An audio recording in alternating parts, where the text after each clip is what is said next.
ಜಿ5 ಇರುವಾಗ ನೀವು ನಿಮ್ಮ ನೆಚ್ಚಿನ ಶೋಗಳನ್ನ ಎಂದಿಗೂ ಮಿಸ್ ಮಾಡಿಕೊಳ್ಳುವುದಿಲ್ಲ. ಅದು ಸಂಪೂರ್ಣ ಉಚಿತವಾಗಿ. ನನ್ನ ಮಾವ ನನಗೆ ದೇವರ ಸಮಾನ. ನೀನ್ ಇನ್ನೊಂದು ಮಾತು ಅವ್ರ ಬಗ್ಗೆ ಏನಾದ್ರೂ ಆಡಿದ್ರು ನಿನ್ ಪರಿಸ್ಥಿತಿ ಏನಾಗುತ್ತೆ ಅಂತ ನೀನು ಊಹೆನೂ ಮಾಡ್ಕೊಳಕ್ಕಾಗಲ್ಲ.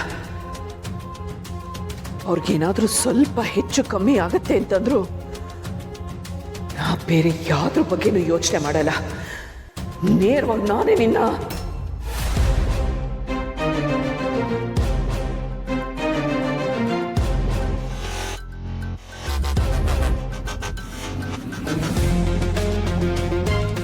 ಏನು ಏನ್ ಮಾಡಕ್ ಸಾಧ್ಯ ನಿನ್ನಿಂದ?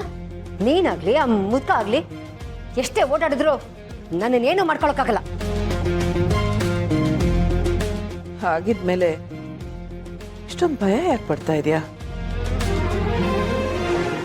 ಅವ್ರು ಎಲ್ಲಿ ಹೋದ್ರೇನೋ, ಯಾರ ಬಗ್ಗೆ ವಿಚಾರಿಸಿದ್ರೇನೋ ನೀನ್ ನೆಮ್ಮದಿಯಾಗಿರ್ಬೋದಲ್ವಾ?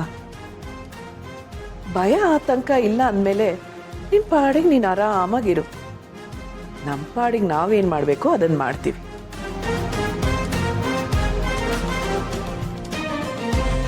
ನೀನು ಈ ರೀತಿ ಭಯ ಪಟ್ಕೊಂಡಿದ್ರೆ ನೋಡಕ್ ಚೆನ್ನಾಗಿ ಕಾಣಲ್ಲ.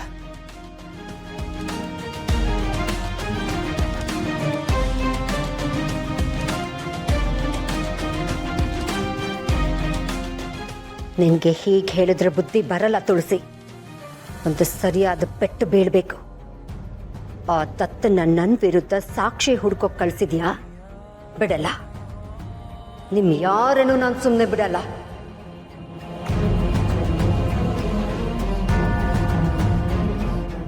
ಅದಕ್ಕೆ ಅವಳಿಗೆ ಸರಿಯಾಗಿ ಉತ್ತರ ಕೊಟ್ರಿ. ಅವಳ ಮುಖದಲ್ಲಿ ಭಯ ನೋಡೋದಕ್ಕೆ ಒಂಥರ ಮಜಾ ಅನ್ನಿಸ್ತಿದೆ. ಅವಳು ಎಷ್ಟೇ ಹಾರಾಡ್ತಿದ್ರು ಹೆದರಿಕೆ ಅವಳನ್ನ ಅಲ್ಲಾಡಿಸ್ತಿದೆ. ಅದರಲ್ಲೂ ದತ್ತ ಅವರು ಅವಳ ಬಗ್ಗೆ ವಿಷಯಗಳನ್ನು ಕಲೆಕ್ಟ್ ಮಾಡಕ್ಕೆ ಹೋಗ್ತಾ ಇರೋದು ಅವಳಿಗೆ ಇನ್ನೂ ಟೆನ್ಷನ್ ಕೊಡ್ತಿದೆ. ಮಹೇಶ್ ಅವರೇ, ಆದ್ರೆ ನೀವು ಒಂದು ವಿಷಯ ಯೋಚನೆ ಮಾಡಲಿಲ್ಲ. ಏನದಕ್ಕೆ? ಮಾವ ಶಾರ್ವರಿ ವಿಷಯ ತಿಳ್ಕೊಳಕ್ ಹೋಗಿದ್ದಾರೆ ಅಂತ ಶಾರ್ವರಿಗೆ ಹೇಗೆ ಗೊತ್ತಾಯ್ತು? ಅಂದರೆ ಶಾರ್ವರಿ ದತ್ತ ಅವ್ರ ಹಿಂದೆನೋ ಯಾರನ್ನೋ ಬಿಟ್ಟಿದ್ದಾಳೆ ಅಂತೀರಾ? ಬಿಟ್ಟಿರ್ಲೇಬೇಕಲ್ವಾ? ಇಲ್ಲ ಅಂದ್ರೆ ನಾವು ಯಾರು ಹೇಳ್ದೆ ಈ ವಿಷಯ ಶಾರ್ವರಿಗೆ ಗೊತ್ತಾಗೋದಕ್ಕೆ ಹೇಗೆ ಸಾಧ್ಯ? ಅಯ್ಯೋ ದೇವ್ರೆ, ಮೊದಲೇ ರಾಕ್ಷಸಿ ಇವಳು. ಏನು ಮಾಡ್ತಾಳೋ ಏನೋ. ನೀವು ಮೊದಲು ದತ್ತ ಅವ್ರಿಗೆ ಕಾಲ್ ಮಾಡಿ. ಅದಕ್ಕೆ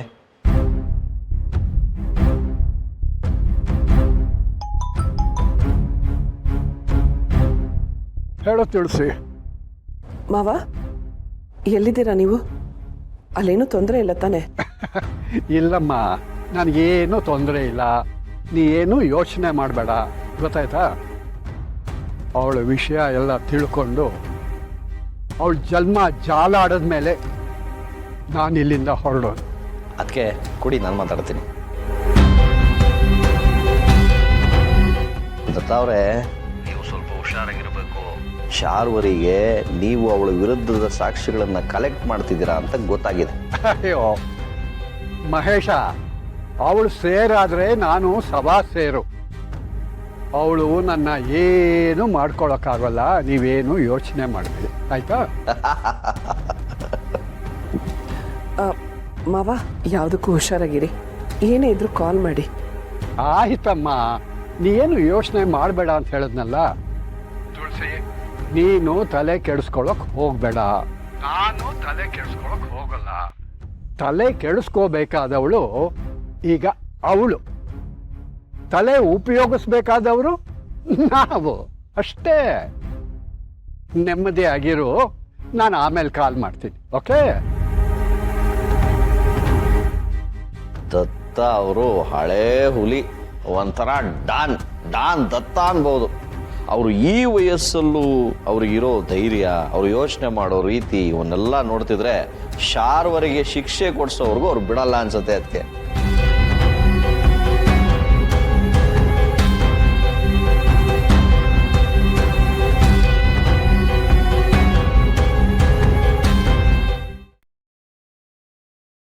ನೀನ್ ಯಾಕೆ ಬಂದೆ ಇಲ್ಲಿಗೆ? ಅಮ್ಮನ ಹತ್ರ ಮಾತಾಡ್ಬೇಕಿತ್ತು. ಅದು ಸರಿ, ನೀನ್ ಯಾಕೆ ಬಂದೆ? ನಾನು ಅಮ್ಮಂಗೆ ಏನೋ ಕೊಡ್ಬೇಕಿತ್ತು, ಅದಕ್ಕೆ ಬಂದೆ. ಮೊದಲು ನಾನು ಒಳಗೆ ಹೋಗ್ಬೇಕು. ಮೊದಲನೇ ಮಗ ನಾನೊಗ್ಬೇಕು. ಅದೆಲ್ಲ ಆಗಲ್ಲ. ಮೊದ್ಲು ನಾನು ಒಳಗ್ ಹೋಗ್ಬೇಕು. ಮುಖ್ಯವಾದ ವಿಷಯ ಮಾತಾಡ್ಬೇಕು ಅಂತ ಹೇಳಿದ್ನಲ್ಲ, ಮೊದಲು ನಾನೋಗಿ ಬರ್ತೀನಿ, ಆಮೇಲೆ ನೀನು. ಅದೆಲ್ಲ ಅಭಿ, ಪಾಪು, ಇಬ್ರು ಒಳಗ್ ಬನ್ನಿ.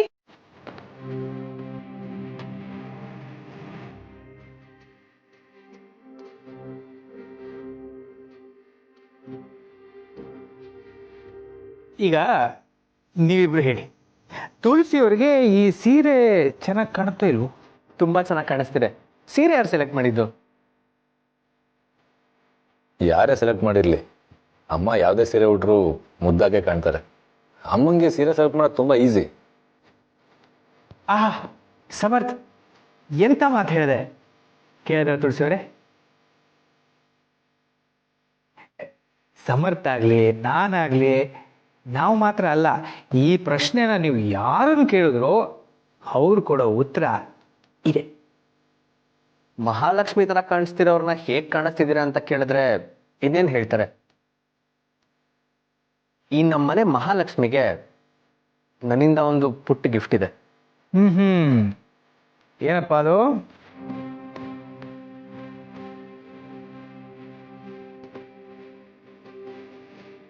ಅಭಿ, ಏನಿದೆಲ್ಲ? ಇಂಥ ಕಾಸ್ಟ್ಲಿ ಗಿಫ್ಟ್ ಎಲ್ಲ ನನಗೆ ಬೇಡ. ಕಾಸ್ಟ್ಲಿನಾ? ಹಾಗಂತ ಯಾರು ಹೇಳಿದ್ದು? ಮಕ್ಕಳು ತಾಯಿಗೆ ಗಿಫ್ಟ್ ತಂದಾಗ ಅದ್ರ ಬೆಲೆ ಬಗ್ಗೆ ಮಾತಾಡಕ್ಕಾತ? ಅಭಿ ತಂದಿರೋ ಗಿಫ್ಟು ತುಂಬಾ ಚೆನ್ನಾಗಿದೆ. ಬೆಲೆ ಕಟ್ಟಕ್ಕಾಗದೇ ಇರೋ ಮಾಣಿಕ್ಯದಂಥ ಮಕ್ಕಳಿರುವಾಗ ನನಗಿಂಥ ಗಿಫ್ಟ್ ಎಲ್ಲ ಯಾಕೆ? ಯಾಕೆ ಏನು ಅಂತ ಪ್ರಶ್ನೆ ಕೇಳಿದ್ರೆ ಅದಕ್ಕೆ ನಮ್ಮ ಹತ್ರ ಉತ್ತರ ಇಲ್ಲ. ನಾನು ನಿಮ್ಗೆ ನೆಕ್ಲೆಸ್ ಕೊಟ್ಟಿದ್ದೀನಿ ಅಂತ ಯಾಕೆ ಅನ್ಕೋತೀರಾ? ನಾನು ಪ್ರೀತಿ ತೋರಿಸ್ತಾ ಇದ್ದೀನಿ ಅನ್ಕೊಳ್ಳಿ. ಈಗಲೂ ಹೇಳಿ, ನಿಮ್ಗಿದ್ ಬೇಡವಾ? ಬೇಡ ಅಂದ್ರೆ ಹೇಳಿ, ನಾನು ವಾಪಸ್ ತಗೊಂಡು ಹೊರಟೋಗ್ತೀನಿ.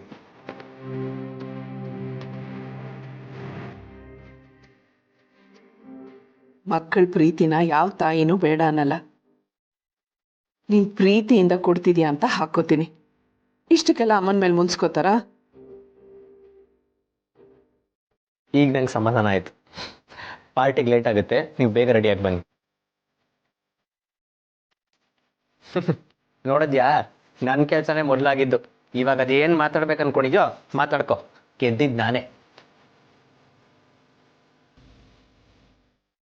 ಸಮರ್, ನೀನು ಏನಾದರೂ ಮಾತಾಡಬೇಕು ಅಂತ ಬಂದ್ಯಾ?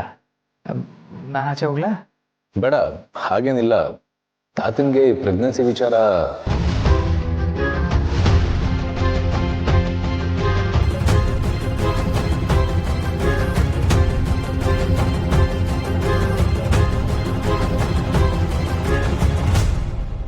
ZEE5 ಆಪ್ ಡೌನ್ಲೋಡ್ ಮಾಡಿ ಎಲ್ಲಾ ಸಂಚಿಕೆಗಳನ್ನು ಸಂಪೂರ್ಣ ಉಚಿತವಾಗಿ ನೋಡಿ.